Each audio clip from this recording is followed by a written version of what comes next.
Israel Hamas మధ్య శాంతి ఒప్పందం కుదిరిన విషయం మనందరికి తెలిసిందే. మొదటి దిశగా మనం చూస్తే గనక 7 హమాస్ చెరలో ఉన్న ఇజ్రాయేలీ బందీలను ఈరోజు హమాస్ రెడ్ క్రాస్ కు అప్పగించింది.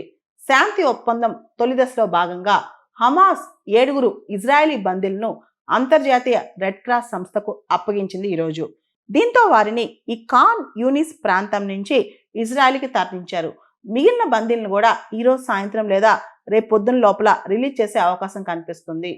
దీనికి ప్రతిస్పందనగా ఇజ్రాయెల్ కూడా కొంతమంది పాలస్తీనా ఖైదీలను విడుదల చేసింది ఈరోజు. ఇజ్రాయెల్ హమాస్ మధ్య యుద్ధం 2 సంవత్సరాల క్రితం అంటే అక్టోబర్ 7, 2023లో మొదలైంది. అక్కడి నుంచి కూడా మనం చూస్తే హమాస్ ఆ రోజున అక్టోబర్ 7వ తారీఖున ఇజ్రాయెల్ పైన మెరుపు దాడి చేసింది. ఈ దాడిలో దాదాపు 1200 మంది ఇజ్రాయేలీలు మరణించారు. అండ్ 250 మందికి పైగా బందీలుగా హమాస్ వాళ్ళు ఇజ్రాయెల్ని తీసుకెళ్లిపారనమాట. దానిలో చాలా మంది చనిపోయారంట కూడా.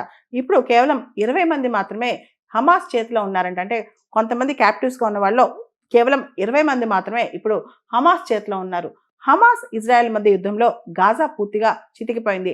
దాదాపు 67,000 మంది గాజాలో మరణించారని ఒక అంచనా.